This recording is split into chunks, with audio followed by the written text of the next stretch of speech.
कक्षा 9वीं में भूगोल में देखिएगा प्रश्न 6वां। कल तक हमने 5 प्रश्नों के उत्तर लिखवाए थे। आज 6वां प्रश्न देखेंगे। मानसूनी वन किसे कहते हैं? सविस्तार समझाइए। सविस्तार मतलब पूरे विस्तार से इसे लिखना है और समझना है। ठीक है।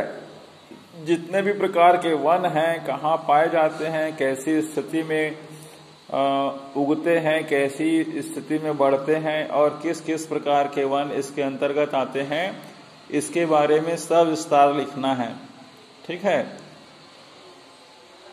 और मान लीजिए प्रश्न में पूछता है कि मानसूनी वन किसे कहते हैं, विशेष रूप से किसी वन का नाम लिखा रहेगा तो उसको पूरा नहीं लिखना है, सिर्फ उसी को लिखना है। ठीक है। समझ में आ रहा है ना? चलिए देखते हैं। इस प्रश्न का उत्तर लिखना है फेयर कॉपी में। भारत में वनों को मुख्यतः 6 प्रकारों से बांटा गया है।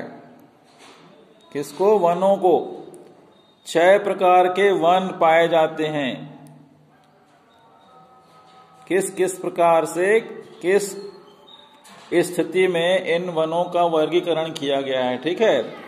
सबसे पहला लिखेंगे उष्णकटिबंधीय सदाबहार वन।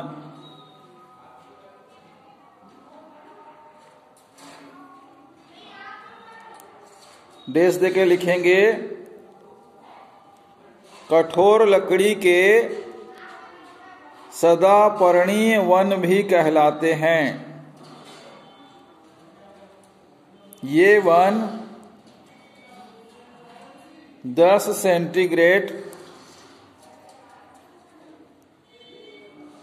10 अंश लिखिएगा, 10 अंश उत्तर अक्षांश से 10 अंश दक्षिण अक्षांश के बीच फैला है। ये वन पूर्व हिमालय प्रदेश, असम, मेघालय आदि में पाए जाते हैं। पूर्ण विराम। इनकी विशेषताएं निम्न हैं।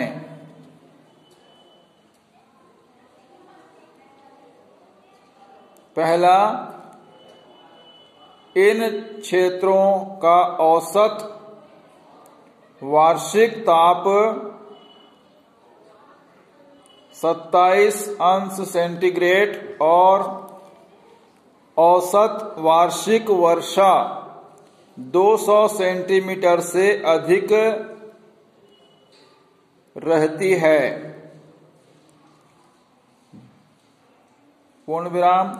दूसरा, ये सघन अत्यधिक होते हैं,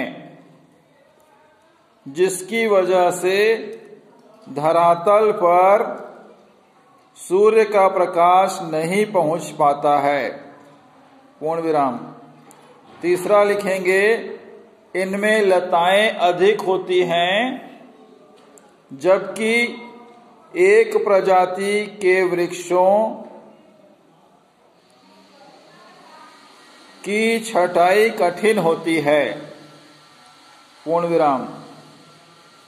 ठीक है। जहां समझ में नहीं आएगा पूछेंगे भाई व्यक्तिगत रूप से। इनके वृक्ष के नाम इस प्रकार हैं। डेश देके लिखेंगे एबोनी, रबड़ और बांस। पूर्ण विराम। दूसरा लिखेंगे उष्णकटिबंधीय आर्द्र मानसूनी वन। डेश देके लिखना है शुष्क ऋतु में यह वन अपनी पत्तियां गिरा देते हैं। पूर्ण विराम। इनकी प्रमुख विशेषताएं निम्नलिखित हैं। पहला,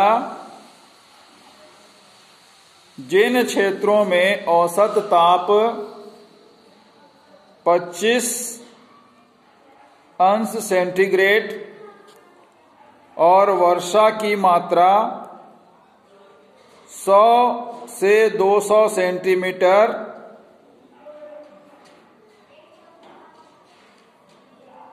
रहती है। दूसरा, आर्द्रता की कमी के कारण इन वृक्षों की लंबाई 30 से 35 मीटर तक होती है। पूर्ण विराम। तीसरा, आर्थिक दृष्टि से ये वृक्ष उपयोगी हैं। पूर्ण विराम। इन वृक्षों में साल, सागौन एवं चंदन प्रजाति के वृक्ष पाए जाते हैं। तीसरा लिखेंगे, उष्णकटिबंधीय शुष्क मानसूनी वन। ये वन आर्द्र मानसूनी वनों के पश्चिम की ओर पाए जाते हैं, क्योंकि हमारे देश में वर्षा की मात्रा पूर्व से पश्चिम की ओर कम होती जाती है।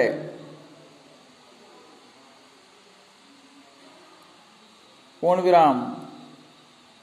इन वनों की विशेषता निम्न है। पैराग्राफ चेंज करके लिख सकते हैं। पहला, वर्षा की कमी के कारण इन वृक्षों की ऊंचाई कम होती है। दूसरा, इन वृक्षों की जड़ें लंबी, पत्तियां छोटी, चिकनी तथा रोएदार होती हैं। पूर्ण विराम। तीसरा, इन वनों की भूमि कृषि योग्य होती है। पूर्ण विराम। इन वृक्षों में शीशम, महुआ एवं आम प्रजाति के वृक्ष होते हैं। चौथा पॉइंट देके लिखेंगे, मरुस्थलीय व अर्ध मरुस्थलीय कटीले वन। डेज देके लिखना है, जिन भागों में वन 35 सेंटीमीटर से कम वर्षा हो वहां मरुस्थली वन, और जहां 25 से 50 सेंटीमीटर तक वर्षा हो वह अर्ध मरुस्थलीय वन कहलाते हैं। पूर्ण विराम। पैराग्राफ चेंज करके इनकी विशेषताएं निम्न हैं। डेज देके लिखेंगे, पहला, इन वनों में छोटे छोटे, बीच में योजक चिन्ह, कांटेदार वृक्ष व झाड़ियां ही पैदा होती हैं। दूसरा लिखेंगे, यहाँ के वृक्ष लंबी और मोटी जड़ों वाले होते हैं, जिससे भूगर्भ, भू डेज देके गर्भ से जल प्राप्त करते हैं। तीसरा, यहाँ के वृक्ष छोटे और दूर दूर होते हैं तथा इनमें पत्तियां कम होती हैं।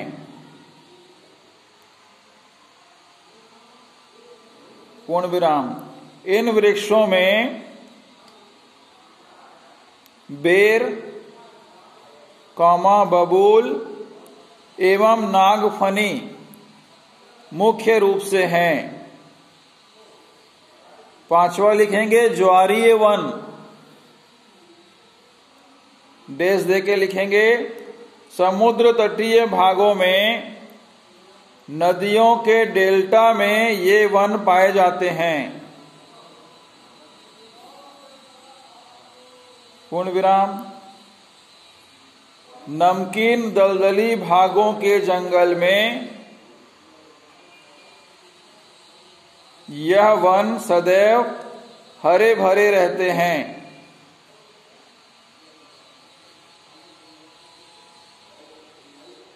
पैराग्राफ चेंज करके इन वनों की विशेषताएं इस प्रकार हैं। डैश दे के लिखेंगे। पहला, यहाँ के वृक्ष सदैव हरे भरे रहते हैं और वृक्षों की ऊंचाई 30 मीटर के लगभग होती है। दूसरा, ये वन सघन एवं दुर्गम होते हैं।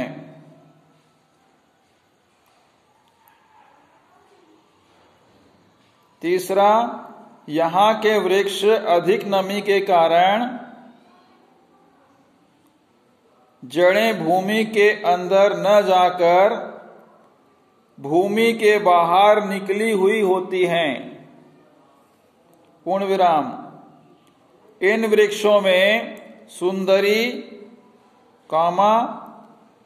मैंग्रोव एवं नारियल प्रमुख हैं। पूर्ण विराम।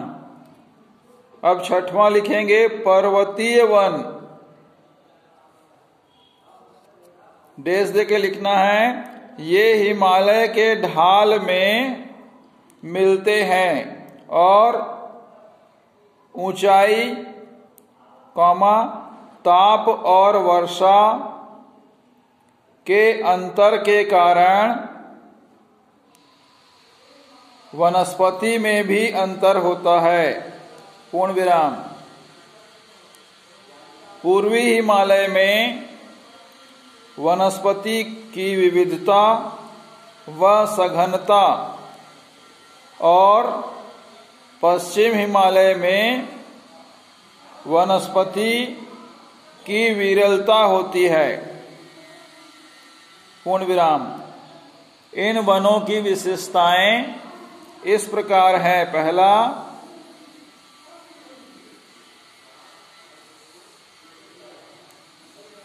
1200 मीटर की ऊंचाई तक घास, छोटे वृक्ष, झाड़ियां अधिक मिलती हैं। दूसरा, अधिक ऊंचाई पर पनपे वृक्षों का उपयोग कठिन है। तीसरा, इन वनों की लकड़ी से कागज, लुगदी तैयार की जाती है। पूर्ण विराम। इन वृक्षों में प्रमुख रूप से मैपिल, स्प्रूस एवं देवदार नामक वृक्ष प्रमुख हैं। ठीक है। चलिए आज इतना ही।